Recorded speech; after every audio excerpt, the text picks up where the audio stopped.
2020ರಲ್ಲಿ KPSC KS ಎಕ್ಸಾಮ್ನಲ್ಲಿ paper 2ನಲ್ಲಿ ಕೇಳಿರುವ passage ಇದು. So ಇಷ್ಟೇ ಇರುತ್ತೆ ಪ್ಯಾಸೇಜು. 2 ಪ್ರಶ್ನೆ ಇಲ್ಲಿ ಕೇಳಿದ್ದಾರೆ, ಅಂದರೆ ಒಂದು ಪ್ರಶ್ನೆಗೆ 2 marks, total 4 marks from this small passage. Okay, ಇಷ್ಟೇ ಇರುತ್ತೆ. ಕಾಂಪ್ರಿಹೆನ್ಷನ್ ವೆರಿ ವೆರಿ ಇಂಪಾರ್ಟೆಂಟ್ ಇಲ್ಲಿ. ಓಕೆ, ಇಷ್ಟು ಸಣ್ಣದಕ್ಕೆ 4 ಮಾರ್ಕ್ಸ್ ಕೊಡ್ತಿದ್ದಾರೆ ಅಂದರೆ ದೆರ್ ಈಸ್ ಸಮಥಿಂಗ್ ನ್ಯೂಯಾನ್ಸ್ ಇರುತ್ತೆ. Okay, let see the passage. Mahatma Gandhi believed that industrialization was no answer to the problems that plague the mass of India's poor. ಭಾರತದ ಬಡವರು, okay, ಅವರಿಗೆ ಇದು ಇಂಡಸ್ಟ್ರಿಯಲೈಸೇಷನ್ನೇ ಉತ್ತರ ಅಲ್ಲ ಅಂತ ನಂಬಿದ್ರಂತೆ Mahatma Gandhi. And that villager should be thought to be self sufficient in food. So ಗ್ರಾಮೀಣ ಜನರಿಗೆ ಏನು ಕಲಿಸ್ಬೇಕಪ್ಪ ಅಂದರೆ ಆಹಾರದಲ್ಲಿ ಸ್ವಾವಲಂಬನೆ ಹೊಂದುವುದು. Weave their own clothes from cotton, ಹತ್ತಿಯಿಂದ ತಮ್ಮ ಬಟ್ಟೆಗಳನ್ನು ತಾವೇ ನೇಯೋದು.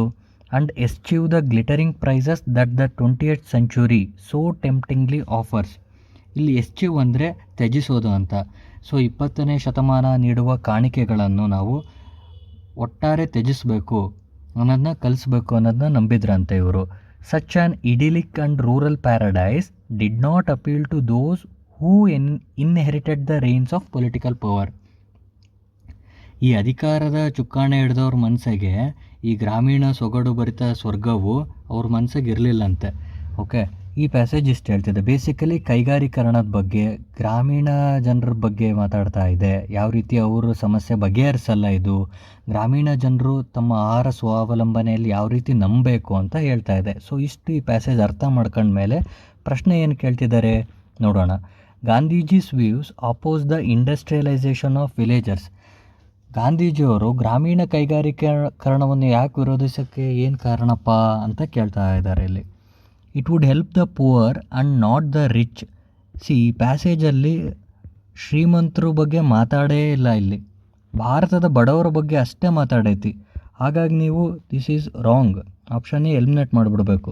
Next, it would take away the skills of the villagers. ಹೌದು, ವಿಲೇಜರ್ಸ್ ಬಗ್ಗೆ ಹೇಳಿದೆ. ಓಕೆ, ಸೊ ಇದು ಕರೆಕ್ಟ್. ಇದು it would affect the culture of Indians. ಸಂಸ್ಕೃತಿ ಬಗ್ಗೆ, ಭಾರತದ ಸಂಸ್ಕೃತಿ ಬಗ್ಗೆ ಕೈಗಾರೀಕರಣದ ಏನೂ ಇಂಪ್ಯಾಕ್ಟ್ ಆಗಲ್ಲ ಅಥವಾ ಆಗುತ್ತೆ ಅಂತ ಮಾತಾಡಿಲ್ಲ. ಹಾಗಾಗಿ ಆಪ್ಷನ್ ಸಿನೂ ಎಲಿಮಿನೇಟ್ ಮಾಡಬೇಕು. ಓಕೆ,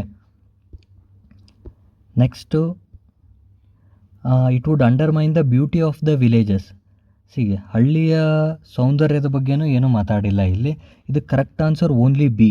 ನಾವು ಪ್ಯಾಸೇಜಲ್ಲಿ ಏನು ಹೇಳೈತಿ ಅಷ್ಟೇ ಆನ್ಸರ್ನ ನಾವು ಪಿಕ್ ಮಾಡಬೇಕಾಗುತ್ತೆ. ನೆಕ್ಸ್ಟ್, ಸೆಕೆಂಡ್ ಕ್ವಶನ್ ಏನು ಕೇಳ್ತಿದ್ದಾರೆ, Gandhiji's dream of an idyllic and rural paradise was not shared by. ಗಾಂಧೀಜಿಯವರ ಈ ಗ್ರಾಮೀಣ ಸೊಗಡಿನ ಸ್ವರ್ಗವನ್ನು, ಈ ಸ್ವರ್ಗದ ಕನಸನ್ನು ಯಾರ್ಯಾರು ಹಂಚ್ಕೊಂಡಿಲ್ಲ ಅಂತ ಕೇಳ್ತಿದ್ದಾರೆ. So those who did not believe in industrialisation of the country. ಆ ರೀತಿ ಅವ್ರು ಏನೂ ಹೇಳೇ ಇಲ್ಲ. ಕೈಗಾರೀಕರಣದಲ್ಲಿ ನಂಬಲಿಲ್ದರು ಗ್ರಾಮೀಣ ಸೊಗಡು ಕನಸು ನನಸು ಮಾಡಬೇಕು ಅಂತ ಏನೂ ಹೇಳೇ ಇಲ್ಲ. So option A is wrong. Those who called him father of the nation.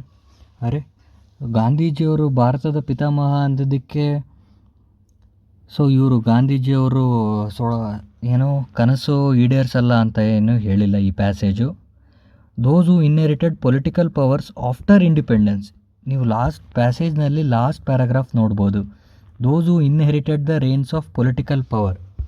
So ಇಲ್ಲಿ ಡೈರೆಕ್ಟಾಗಿ ಹೇಳ್ತಿದ್ದಾರೆ, ಇವರು ಸ್ವಾತಂತ್ರ್ಯೋತ್ತರ ಅಧಿಕಾರವನ್ನು ಪಡೆದವರು ಇದನ್ನು ಇಷ್ಟಪಡ್ತಿಲ್ಲ, ಇದು ಕಂಟಿನ್ಯೂ ಮಾಡ್ತಿಲ್ಲ ಅಂತ ಹೇಳ್ತಿದ್ದಾರೆ. So let see, option C correct ಇಲ್ಲಿ. ಆಪ್ಷನ್ ಡಿ ಏನು ಹೇಳುತ್ತೆ, those who believed that villagers should be self sufficient.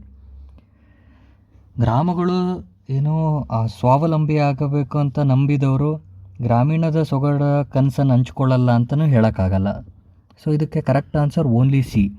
So ಈ ಪ್ಯಾಸೇಜಲ್ಲಿ ಏನು ಟೇಕ್ ಅವೇ ಅಂದರೆ, ನಾವು ಏನು ಕೇಳಿರ್ತಾರೆ ಈ ಪ್ಯಾಸೇಜ್ ಇಷ್ಟು ಏನು ಹೇಳಿರುತ್ತೆ ಅಷ್ಟೇ ಅದಕ್ಕೆ ತಕ್ಕನಾಗಿ ಉತ್ತರ ಕೊಡಬೇಕೋ ಹೊರತು ನಮ್ಮದು ಪ್ರಿಜುಡಿಸ್ ಮೈಂಡಿಂದ ಆನ್ಸರ್ ಮಾಡಬಾರ್ದು. ಓಕೆ, ಸಿಂಪಲ್ ಇರುತ್ತೆ. 4 ಮಾರ್ಕ್ಸ್ ಸಿಗುತ್ತೆ ಇಷ್ಟು ಪ್ಯಾಸೇಜಲ್ಲಿ. ದಯವಿಟ್ಟು ಓದ್ಲಂಗೆ ಬರಬೇಡ್ರಿ, ಅಟೆಂಡ್ ಮಾಡಿರಿ. ಇದು ಕನ್ನಡದಲ್ಲೂ ಇರುತ್ತೆ. ಸೊ ಪ್ಯಾರಲಲ್ಲಿ ನಿಮಗೆ ಇಂಗ್ಲೀಷಲ್ಲಿ ಈ ಪ್ಯಾಸೇಜ್ ಅರ್ಥ ಆಗಲಿಲ್ಲ ಅಂದರೆ ಕನ್ನಡದಲ್ಲಿ ಓದಿ ಆನ್ಸರ್ ಮಾಡಿ. All the very best.